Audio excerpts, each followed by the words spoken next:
싸면 하고 비싸면 안 할 거는 아니시잖아요. 안 해도 되는 거 열심히 하는 분들도 계시고요. 그래서 저는 그게 되게 아깝더라고요. 할 거면 제대로 하고 안 할 거면 제대로 안 하는 게 낫는데. 네, 안녕하십니까. 수두피부과의 민성 원장입니다. 리프팅 시술에 굉장히 일가견이 있으신 윤순식 선생님을 뵈러 왔습니다. 예, 안녕하세요. 저는 예미연 피부과 윤준식입니다. 리프팅에 관련된 알고 싶으신 모든 것들을 오늘 많이 말씀해 주실 것 같습니다. 그 리프팅이라고 하는 거를 우리 환자분들이 사실 개념을 잘 정확하게는 모르시는 것 같아요. 왜냐하면 저한테도 예. 진료를 보러 와서 레이저를 이용해서 하시는 이제 많은 그런 것들을 다 리프팅이라고 표현을 하시거든요. 의사들 입장에서는 어떤 식으로 이해가 되는지, 또 우리 환자분들한테 어떻게 설명을 해주면 좋을지 한번 선배님께서 좀 설명을 해주시겠습니까? 되게 중요한 부분인 것 같아요. 대학을 갈 때도 전략을 잘 세워야 좋은 대학을 가듯이 네. 리프팅을 하더라도 어떤 개념을 잘 알고 접근을 해야 되는 거는 되게 중요한 부분이라고 생각을 하고요. 네. 제가 생각하는 개인적인 리프팅은 크게 세 가지의 리프팅이 있습니다. 그래서 얼굴이라는 거는 피부층이 있고, 피부층 밑에 이제 지방층이라는 게 있고, 지방층 밑에 이제 근육 세 가지로 구성이 되어 있거든요. 그래서 어떻게 보면은 항상 얼굴을 삼겹살에 비유를 하는데, 돼지 껍질에 해당이 되는 게 피부, 그다음 비계에 해당이 되는 게 지방, 그 다음에 근육에 살에 해당이 되는 게 근육에 해당이 되는 건데, 피부 리프팅이 있고요. 네. 지방에 대한 리프팅이 있는 거고, 근육에 대한 리프팅이 있는 겁니다. 고주파 레이저들의 대부분은 이제 피부층을 리프팅 시켜주는 거고요. 네. 그 다음에 피부 밑에 아까 제가 지방이 있다고 그랬잖아요. 지방층에 처진 거를 당겨주는 게 보통 실이라던가 하이프 장비들이 해당이 되는 거고, 네. 그 다음에 근육이 처지는 거에 대해서는 보톡스 같은 걸로 이제 리프팅을 한다라고 생각을 하시면 됩니다.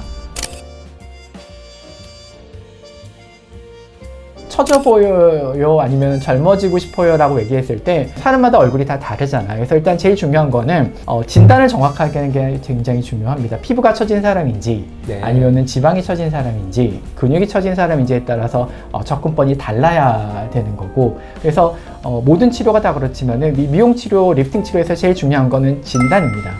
피부과 전문의한테 와서 정확하게 진단을 하고 그거에 맞는 치료를 받는 게 가장 일단은 제일 첫 단추의 시작이라고 하고요. 열심히 치료해왔는데 안 해도 되는 거 열심히 하는 분들도 계시고요.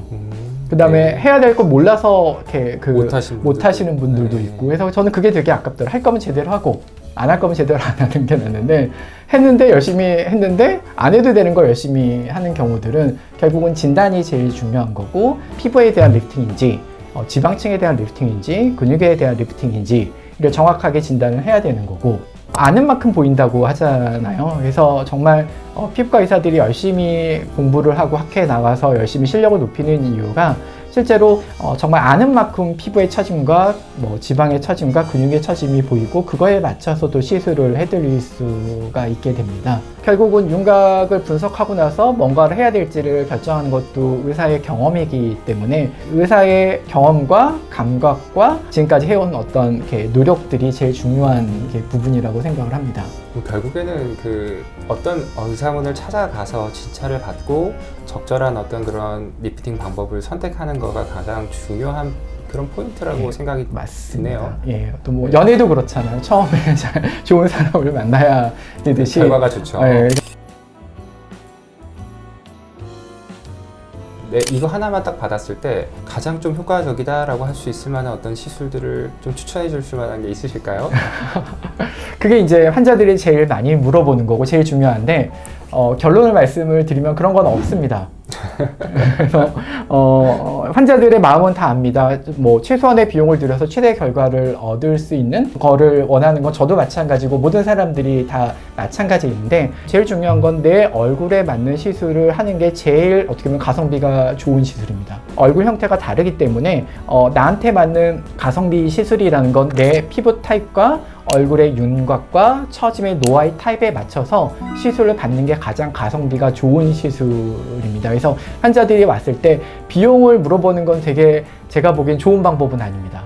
뭐 싸면 하고 비싸면 안 할 거는 아니시잖아요. 정확하게 내 얼굴을 분석해서 뭘 하면 좋을지를 접근하는 게 그게 가장 가성비 좋은 리프팅을 하는 방법이라고 생각을 합니다. 대학을 가려면 국영수 과사를 다 잘해야 되듯이 좋은 피부를 가지려면 피부 지방 근육을 밸런스를 맞게 잘 치료를 해줘야 되는 거고, 피부가 얇은 사람들은 결국은 피부의 콜라겐을 증가시킬 수 있는 레이저 시술을 받으셔야 되는 거고요.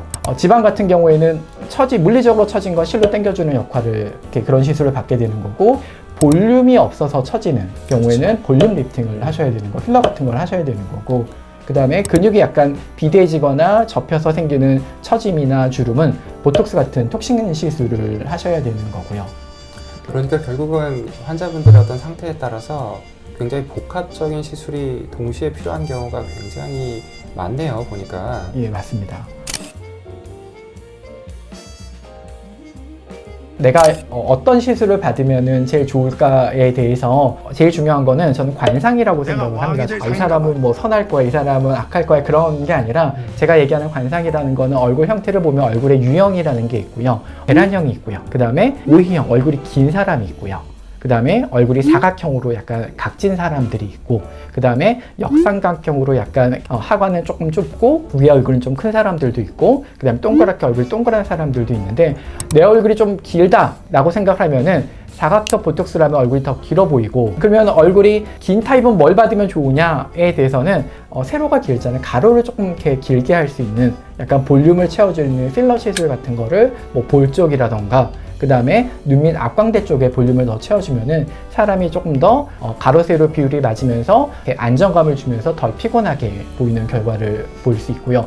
반대로 얼굴이 동그란 사람들은 볼륨을 채우게 되면 얼굴이 더 이렇게 얼빵해진다. 얼굴 빵빵해지면은 더 커지죠. 그래서 그런 사람들은 볼륨을 채우는 시술을 하지 않는 것들이 조금 더 좋은 거고, 그 다음에 아까 역삼각형, 위는 크고 아래는 작은 사람들은 어떻게 하면 될까요? 아래는 늘리고 위는 줄이는, 그러니까 줄이는 건 톡신, 보톡스를 이용해서 줄이면 되고, 아래쪽은 약간 볼륨을 채워서 하관 쪽을 보호하는.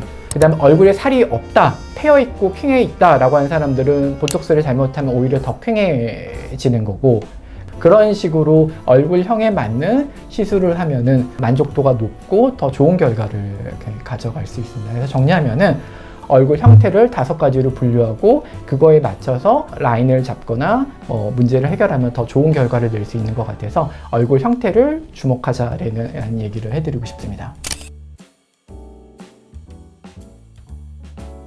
네, 이제 저희 시청자분들은 사실 리프팅 방법에 대해서 구체적으로 많이 모르시기 때문에 맞아요. 그래서 이게 정말 나한테 효과가 있을지, 의사 선생님이 하는 말씀이 정말 맞는 건지 지식적인 부분을 좀 더 보충하고 병원에 가서 상담을 하고 싶어 하시는 경우가 많거든요. 맞아요.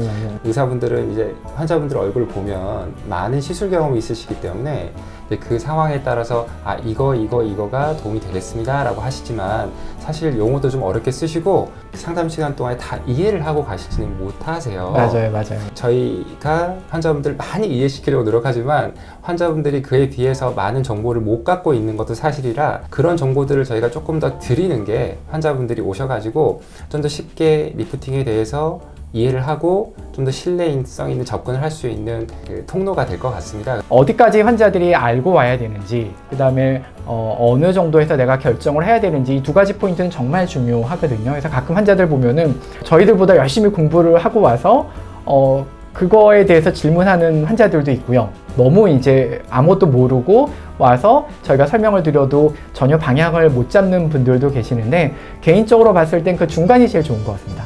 너무 몰라도 조금 그렇고요. 그래서 환자들도 내가 적어도 내 피부에 대해서 내가 태어나서 죽을 때까지 7, 80년을 살아야 되는 거니까, 두 번째로 그거를 너무 열심히 공부하다 보면 타공이 많으면 배가 산으로 간다 그러잖아요. 그렇죠. 그러니까 너무 많이 알고 오시는 분들은 의사 말을 안 믿습니다. 그래서 결국은 아무리 공부를 많이 해도 저희보다 잘할 수는 솔직히 없잖아요. 그래서 설명하는 걸 알기 위해서 어느 정도의 약간 아웃라인을 아는 건 좋지만은 믿을 만한 의사라면 믿고 맡기시는 게 제일 좋습니다. 제가 권해드리고 싶은 거는, 모르면 그냥 와서 설명을 듣고 그거에 대해서 조금 이해하는 정도를 하거나, 그 다음에 아니면은 자기가 조금 브로드하게 조금 공부를 하거나 정도가 제일 좋은 것 같고요. 근데 너무 많이 공부를 해서 자기가 결정을 하게끔 하게 되면은 의사들도 그 환자들에 맞출 수밖에 없기 때문에 끌려가게 되면 더 좋은 결과를 내지는 못합니다.